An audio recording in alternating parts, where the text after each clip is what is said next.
¿Cuál es el trabajo que realiza el patinador para desplazarse una distancia de 20 metros? Bienvenidos a Física en mi camino.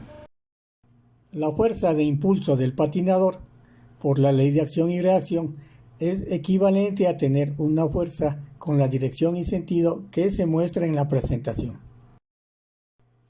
Por supuesto, estamos considerando que el patinador no asienta toda la punta del pie sobre el piso, por lo que tiene una ligera inclinación.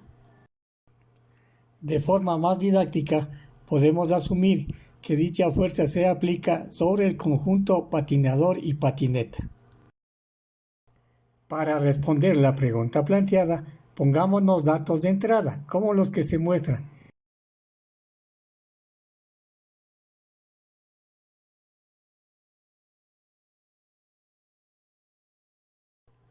Las ecuaciones que utilizaremos son, primero, la fuerza resultante según la ley de Newton es igual al sumatorio de fuerzas, que también es igual a la masa por la aceleración del conjunto patinador-patineta. El trabajo, que es igual al producto punto entre el vector fuerza resultante y el vector desplazamiento. O también el trabajo es igual al módulo de la fuerza resultante multiplicado por el módulo del vector desplazamiento por el coseno del ángulo que forman la fuerza y el desplazamiento. La siguiente ecuación es la fuerza de rozamiento. Todos sabemos que es igual a nu por la normal, es decir, el coeficiente de rozamiento nu por la fuerza normal. Y la fuerza normal sabemos que es igual en este caso a masa por gravedad. Empecemos determinando el vector desplazamiento. Sabemos que el vector desplazamiento es igual a la posición final menos la posición inicial, tal como se muestra en el esquema. De ahí que el vector desplazamiento delta R es igual a menos 20 y metros. El signo menos se debe a que el vector desplazamiento está dirigido en el sentido negativo del eje X. I y J representan los vectores unitarios sobre los ejes X e Y. Ahora pasemos a calcular el vector fuerza resultante, que según la ley de Newton es la sumatoria de fuerzas que actúan sobre el sistema, tal como se muestra en el diagrama. Tenemos la fuerza que impulsa el patinador, la fuerza de rozamiento y en amarillo la fuerza resultante. Como datos del ejercicio tenemos el módulo de la fuerza del patinador y el ángulo con respecto al eje X, tal como se muestra en la figura. Podemos ver claramente las componentes de la fuerza del patinador en cada uno de los ejes. La componente de la fuerza del patinador en el eje X es igual a la fuerza del patinador por el coseno del ángulo que forma con el eje X. No está por demás anotar que si tomamos el ángulo agudo, es decir, los 10 grados, debemos explícitamente anotar el signo menos. Mientras que, si tomamos el ángulo de 170 grados, del mismo cálculo aparece el signo menos. Por su parte, la componente de la fuerza del patinador en el eje Y es igual a la fuerza del patinador por el seno del ángulo que forma esta fuerza con el eje X. Igual que antes, podemos tomar 10 grados o 170 grados. Entonces, la fuerza de impulso del patinador tiene los valores que se muestran tanto en el eje X como en el eje Y.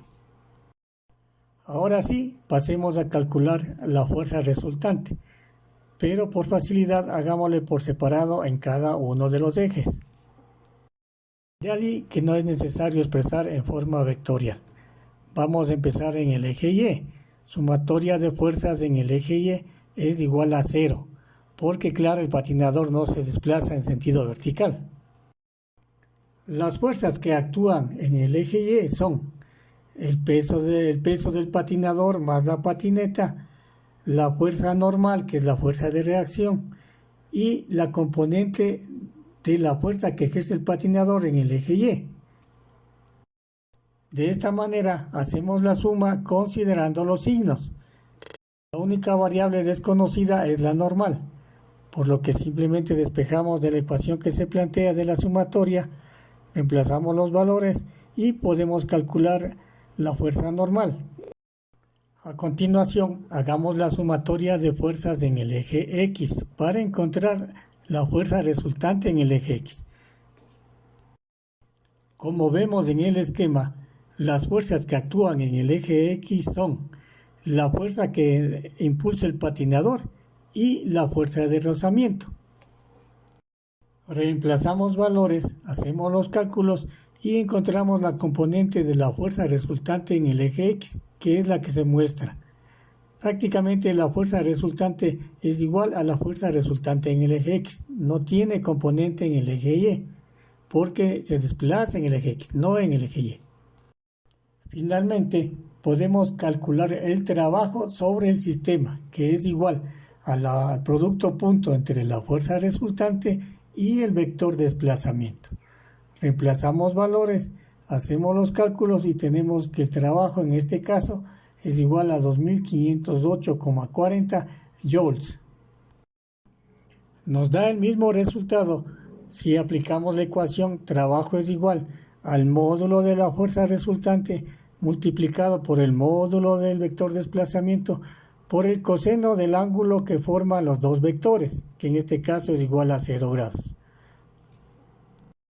Pregunta: ¿cuál sería el trabajo si el punto de llegada es el mismo del punto del que parte el patinador?